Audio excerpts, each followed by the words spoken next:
All right, with me right now, Astro Supersport host Adam C. Or do I call you Adam Carruthers? You Adam call C. me whatever you want, Sham. Anything you want. It's fine by me. All right, so now, yeah, Adam, we're going to ask you 2020 has been a truly challenging year for sport. No thanks to COVID-19. Now, can you give us an overview of how the footballing world reacted to being dealt, such a crushing blow like this? Genuinely, I don't even know where to start because I was in the UK, I would say about less than 2 weeks before lockdown started in Malaysia. I was still going to matches. I was still at the grounds. And I don't think we really realized the severity of it. I didn't realize that would be the last time I'd be in England for, at this point in time, I don't know for how long. I'm not sure when I'm going to be able to go back. But it's just been traumatic and it has been seismic to the degree which I've never seen before. The Premier League was suspended for 3 months. Project Restart was what it was officially called, was how it was brought back with safety precautions set in place. The Germans were the first to have professional football return, and then the other leagues kicked into place. And the Champions League had a little mini round robin tournament just at the end of the season as well. And there's been no break really for the players and the teams, straight back into it. And we're still feeling the effects now on and off the pitch.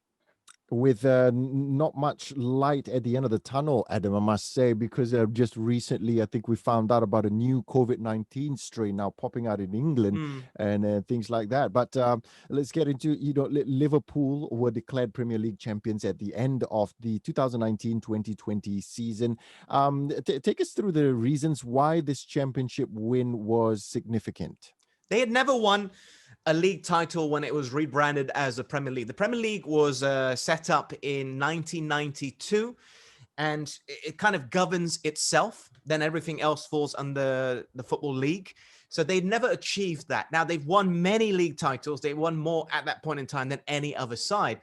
But since the formation of the Premier League, it's been all Manchester United. Manchester United, Manchester United, Manchester United. Yes, City have come about. Chelsea have won some titles. Arsenal, they are the Invincibles. They've done it. Leicester, Blackburn Rovers, but not Liverpool. And they finally achieved it, the Holy Grail effectively for them, because they'd won 2 Champions Leagues since the Premier League got started. They won their own version of a treble. So the last thing they wanted, the most precious trophy was the Premier League, and they finally got it. And they got it in some fashion. They walked to the Premier League at a canter. They demolished everything around them, and it's no surprise to see most of their players dominating the list for the best teams in Europe for last season, and Jurgen Klopp just got the Manager of the Year award as well. Right. Yeah. No, I think I remember how they won it because I think there were a few more games left in the Premier League, but they already became the winners. Yeah. They were there in all but mathematics. They just needed a few more points. And Project Restart, I can't remember how many games there were. I think it was around 9 for most teams. It would require Liverpool effectively to lose all the games for someone else to be crowned champions. And that was never going to happen. There was one point in the season we were talking about Liverpool perhaps going unbeaten. That wasn't the case. The last game I saw in person, which Liverpool played at, it might have been my last game full stop in person, was when they lost to Watford, which was a huge shock, massive shock. But here we are, Liverpool are top of the table at time of recording, and we'll have to see if it'll stay that way in May. And, numerous footballers and club managers tested positive for COVID-19. Can you take us through the list of some of the biggest names who battled the virus? I mean, I think there's, how do you say this? Mikel Arteta, Cristiano Ronaldo. Okay, the players. Yeah, Cristiano Ronaldo is, I would argue, the most famous player on the planet because he's a marketing machine. Everybody knows who Ronaldo is. Yeah. I would say he's more famous than Messi, just because Messi is not as marketed as well as Ronaldo. That's probably also by choice. But Arteta's one was most interesting because that's what caused English football to go into lockdown.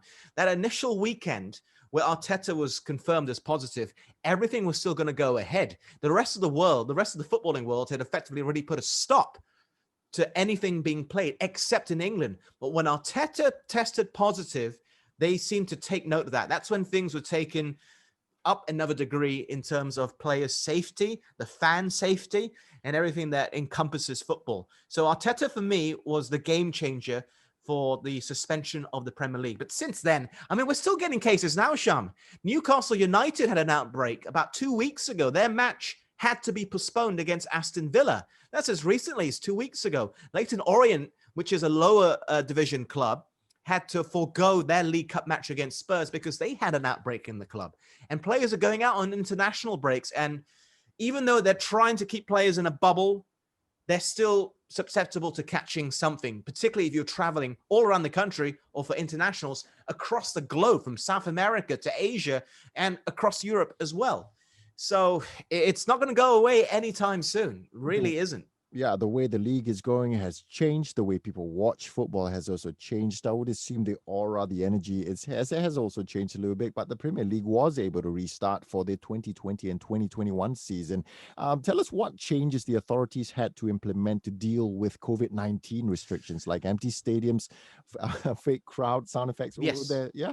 Well, England. I will say that Malaysia has handled the situation, in my opinion, a lot more thoroughly. So England has had far more positive cases than Malaysia. Yes, they have double the population size, but Malaysia's done a fantastic job. I'm not so sure about England. They're still changing things almost daily. Hours ago, they announced a new tier system for London. So everything's changed in London. 2 weeks ago, London could have fans up to 2,000. Now they can't have any. So it's constantly in flux, which is very confusing, not just for the fans, but I think for the players and the managers.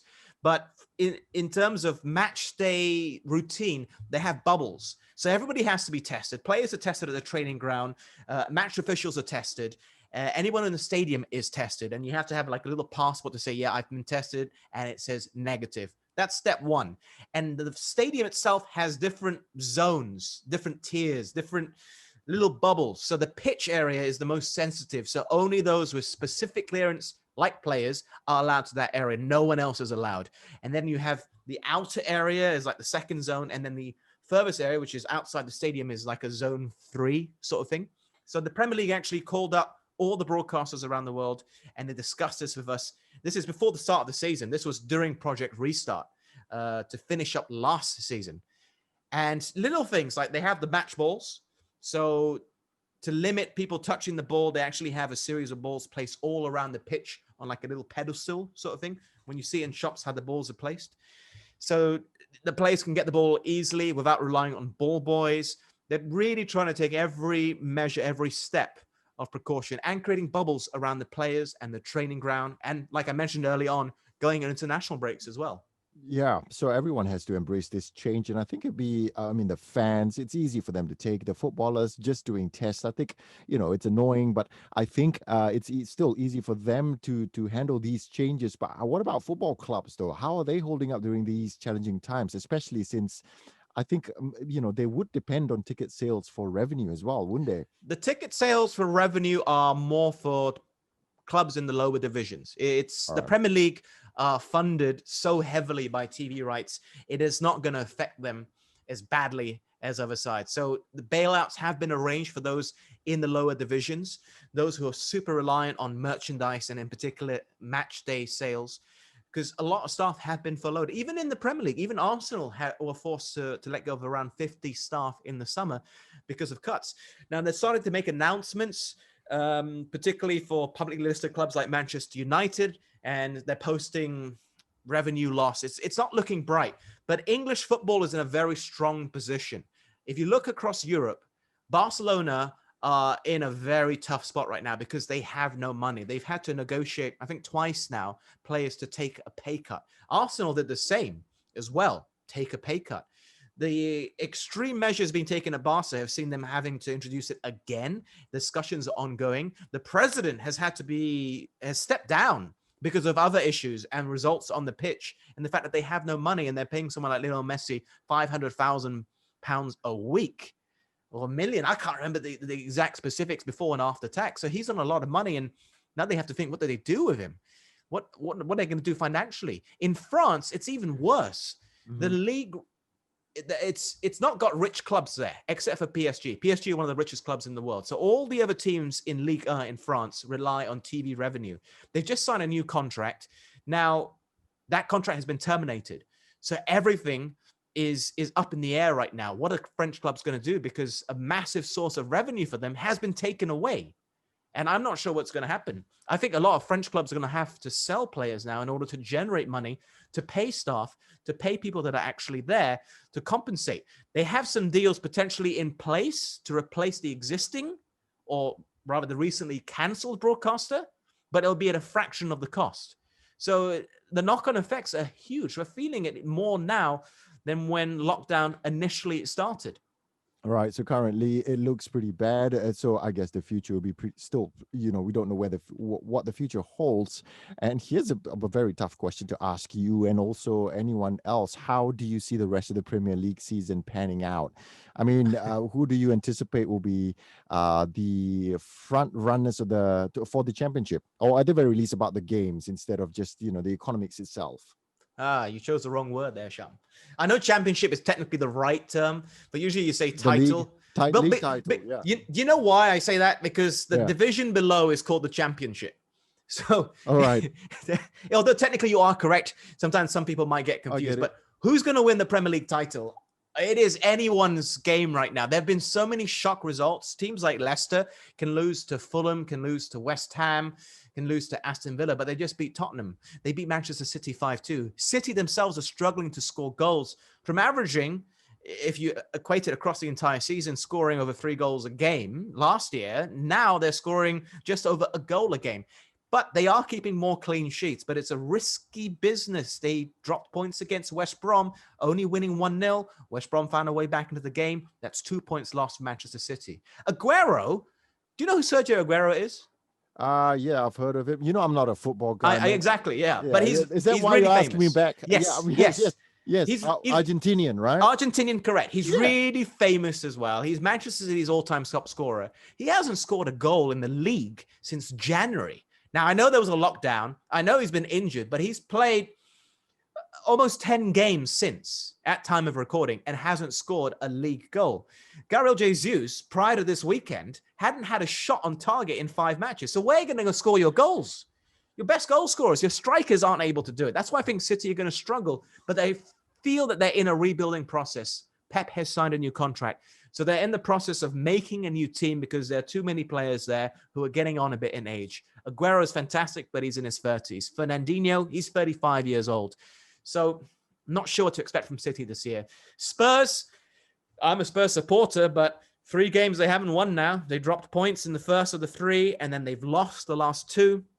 Liverpool, you lose at Anfield, as it seems every team has, so there's no shame in that, but they just lost at home to Leicester. Huge blow in the title aspirations.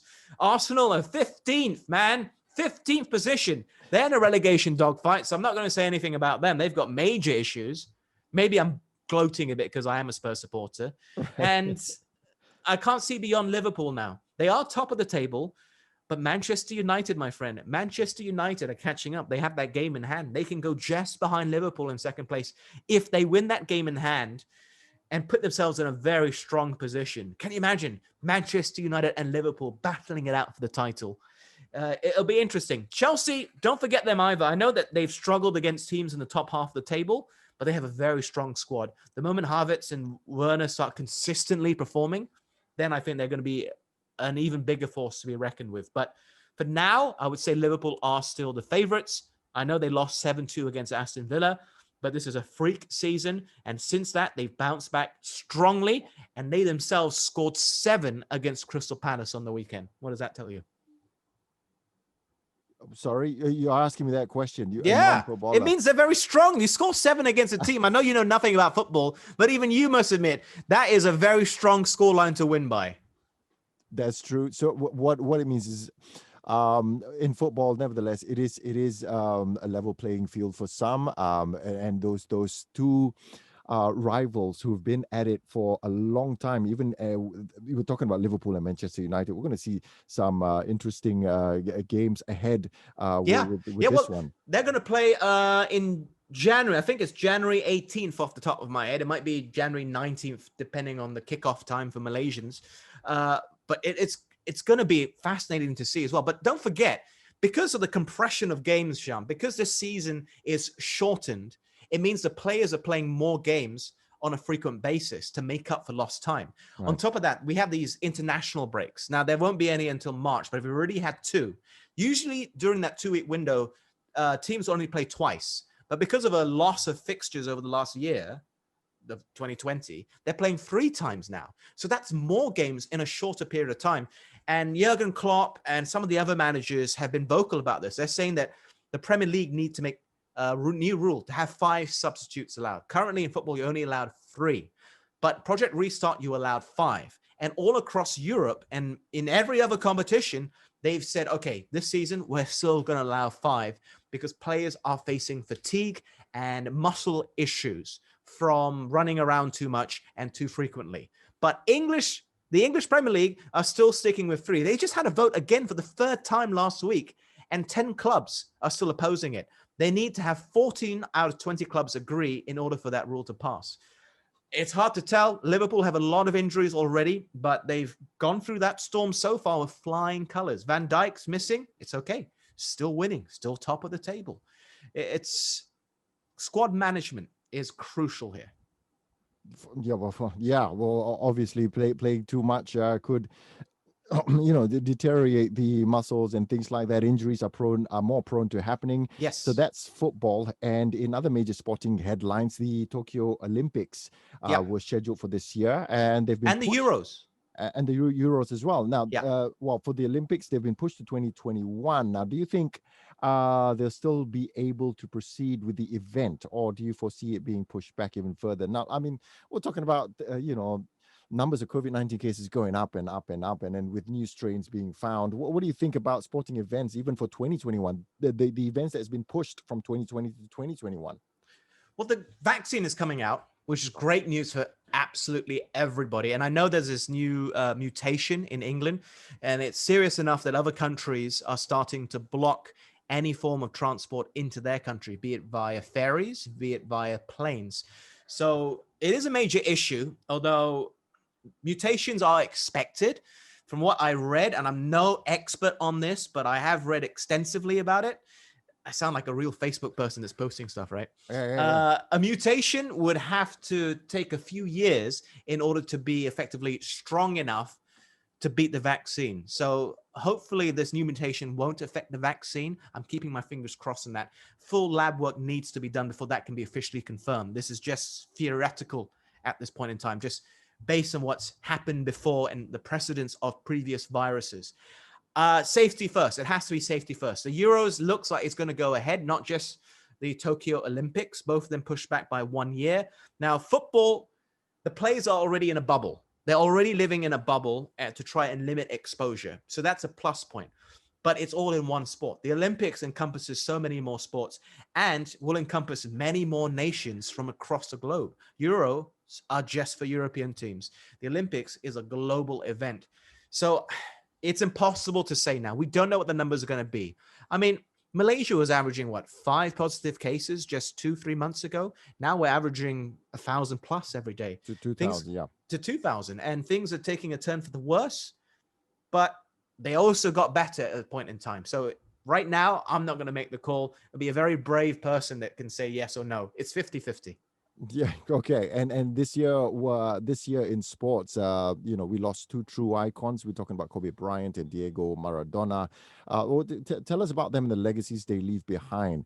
I think more Diego Maradona, man. Everyone who, even such as myself, who doesn't know much about football, I do play a little bit, but Maradona has just been in everybody's mind since he kicked the ball or since he warmed up. Well, I mean, you look at. Firstly, Kobe Bryant, I'll admit I'm not the biggest basketball fan, but there's a few players that I do know, and Kobe Bryant is one of them. He was an icon, and his memory is living strong, and it was very fitting that the LA Lakers, the team that was so close to his heart, were able to win their championship, particularly in his honor. I thought that was an amazing, amazing thing to happen.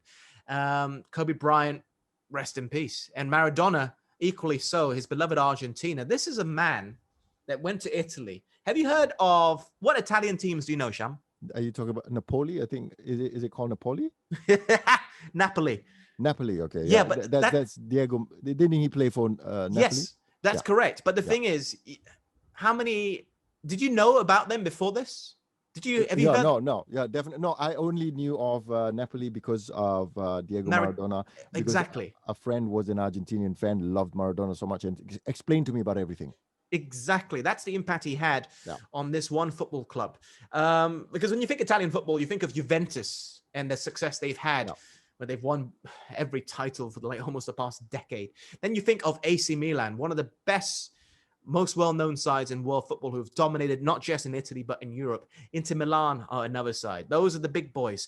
But Napoli, out of nowhere in the 80s, they decided to sign this guy when it wasn't clicking for him in Barcelona. There was a big fight on the pitch, Sham, and he was kicking, and they said, Barcelona said, no, we can't have you anymore. They sold him to Napoli. And he just revolutionized that club. He's an icon. Their stadium is now named after him since Diego Armando Maradona passed away. He took them to, they call it the Scudetto. That's like the league title. And they haven't been able to achieve the highs which Diego Maradona offered them ever since. That's him in a nutshell. He is effectively a god in Naples, where Napoli is based. He is that big a name. But for football fans in general, the 1986 World Cup, I was 1 year old. How old were you? 60? 86, 3, dude. I was 3. Oh, I thought you'd be like 63 or something by that point in time. But he is that World Cup. If anybody wants to see football at its best, watch the highlights of the 86 World Cup. Never has one individual carried a team to the most prestigious trophy in world football more than Diego Maradona did back in 86. Pele is one of the all-time greats as well, but he also had fantastic players around him from when he played until he retired. Take nothing away. I'm not dissing Pele, but Maradona, that team was Maradona. And you look back at the matches now, Sham, you look at the pitches, you look at the quality of the pitches, they were terrible. And this guy was terrorizing defenses. He was able to just dance with the ball, just him and the ball alone, oblivious to everything happening around him, and finding the back of the net and finding teammates and bringing joy to the game. It was such a pleasure to watch Maradona play. And you also have to remember the era of football in the 80s. The defenders, or if you were defending anywhere on the pitch, you could kick a player where all over the shop. I mean, you could be violent on the pitch. You can't do that nowadays. It's a different game. You cannot compare the standards now to how they were in yesteryear. Yeah. This is the same for Pele as well. But for Maradona, you see how he was treated on the pitch. And in the 82 World Cup, he was fouled out of the game.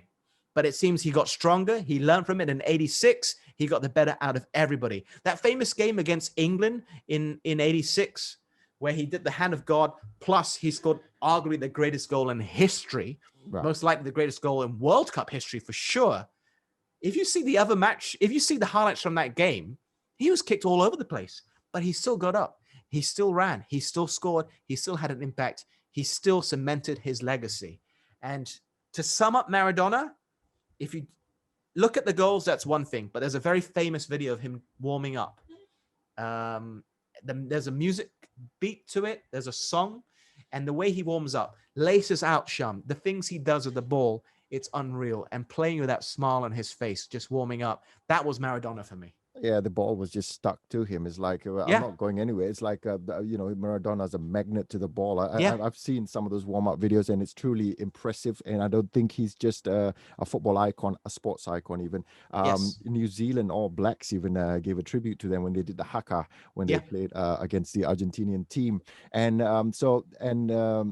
and some sports besides football, we're still able to continue to a certain extent, like UFC, F1, the French Open.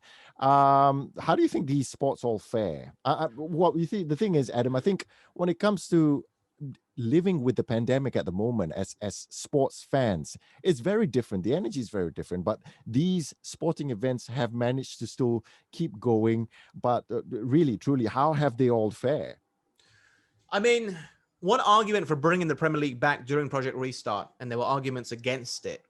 Now we know that it's actually relatively safe, and the precautions, the SOP, which the Premier League were able to set up, have proven to be effective. But biggest argument for me bringing it back was the joy that it brings to people. People were depressed, and rightfully so. Jobs have been lost. Families have been kept apart. I've got family in England, and I can tell you that much. Having relatives scattered around the country, it's not pleasant, particularly during this festive period. But football has this ability to stir conversation, to evoke emotion, and if your team is winning, bring joy to you as well. So it was a good outlet for fans and the general public, if you're into sports, to be able to look at it, almost a sense of normalcy, having the sport in their lives, to be able to see regular faces on the pitch. And it gave people something to look forward to, I would say.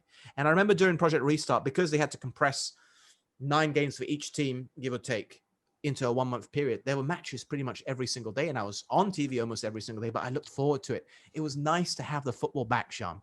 And I'm sure the fans felt that way as well. Just go onto Facebook. You can see all the dissing and the arguing going on now. Get onto Twitter. Yep. And I think that's what it did.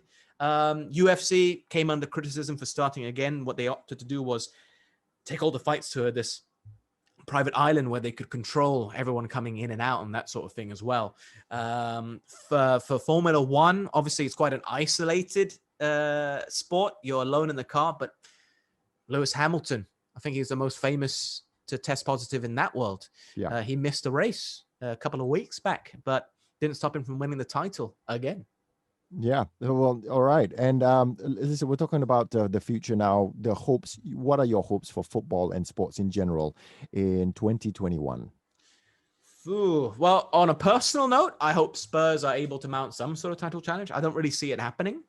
But with Jose Mourinho, you never, ever know, particularly in what has been so far a very strange season in terms of results.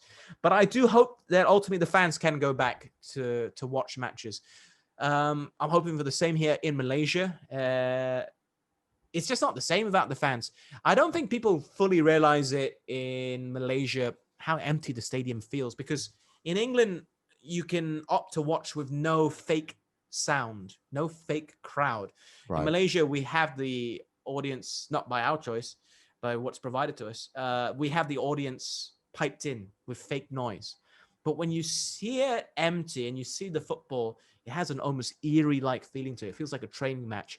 And football is about the fans. There would be no Manchester United or Liverpool or Arsenal or Chelsea or Tottenham or Real Madrid or Barcelona without the fans. They would just be a football club. But they are driven by their fans, and the most important thing is to have them back in attendance, to give people something to look forward to. Because so many Malaysians will save up money to go and watch their team play just once, but right now nobody can.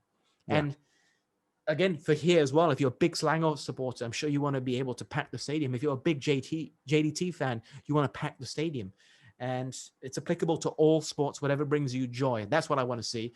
And also, the long-term fix for that is it helps people keep jobs. The footballers will have the jobs, but there's the backroom staff who make the club work.